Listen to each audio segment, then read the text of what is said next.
Well, for me, I've had 6 knee surgeries, 3 in each knee. So, the first one happened in 1999. I was playing quarterfinals of Wimbledon. I was playing Pete Sampras, and I remember I won the first set, and it was like 1-1 in the second or something, and I tear my cartilage, on my left knee, hitting a backhand that I've hit thousands of times before in my life. I was warmed up. It was like a freak accident thing. So, that was first time. I came back. My body responds quickly. Young, and I came back and finished top 10 and won the Davis Cup, and everything was good until I think it was 2000, end of 2000. I kind of, I think it might have been 2001 or at the end of 2000, 2001. I tear my cartilage again, so I have to have surgery, and I come back, but I come back too quick. I come back, and 2 months later I'm playing a tournament which I end up winning, but tear my cartilage again. But this time I actually have wear and tear in my bone, so I actually have to have a.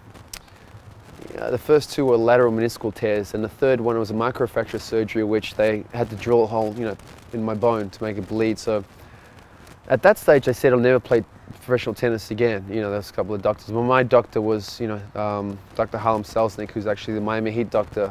So he, was positive, and I did a lot of rehab. So you got to be non-weight bearing. So I was in a wheelchair for 2 months, and then like a month and a half on crutches. For me, that was the toughest time for me mentally, because physically you can always recover. Things are going to be tough, but you can recover. But it's the mental side of telling yourself this is the 3rd knee surgery, more rehab.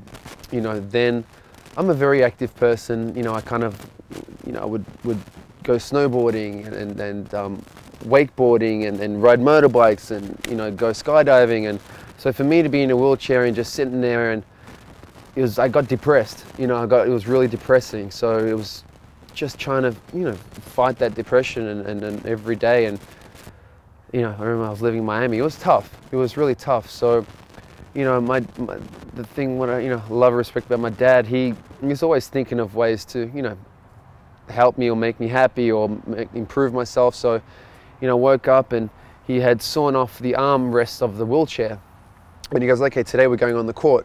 So I ended up hitting balls again, just hitting balls from a wheelchair.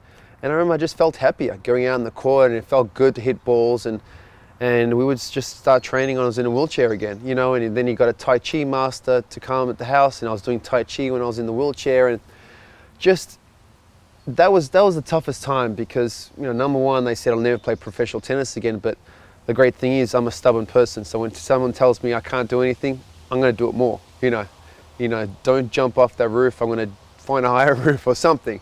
So I just like proving people wrong. So I just wanted to prove them wrong. But that along with that came the dedication of knowing that a lot of things had to stop, because, for me to make it now after kind of having this setback, I've got to work twice as hard. And, but, I did that and came back to, be top 10 in the world and losing the final of Wimbledon. But again, that just came down to just staying positive. It was really tough mentally, but my dad kept on finding things to keep me mentally fulfilled and sustained, and just I had to keep positive. I had to keep telling myself that I'm going to come back. There's no way in the world my career is done. I'm going to come back, and not only am I going to come back, I'm going to be stronger than before. I'm going to be better and stronger. And there are things that, again, what I spoke to about before is self-belief.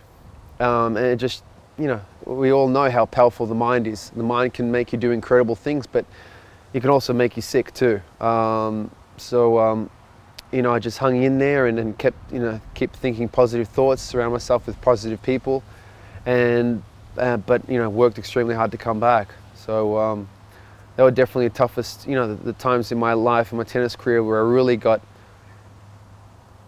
I was really challenged. But that, that also helped me off the court as well. It's I think playing a professional sport definitely, you learn a lot about the sport, but also about life at the same time too,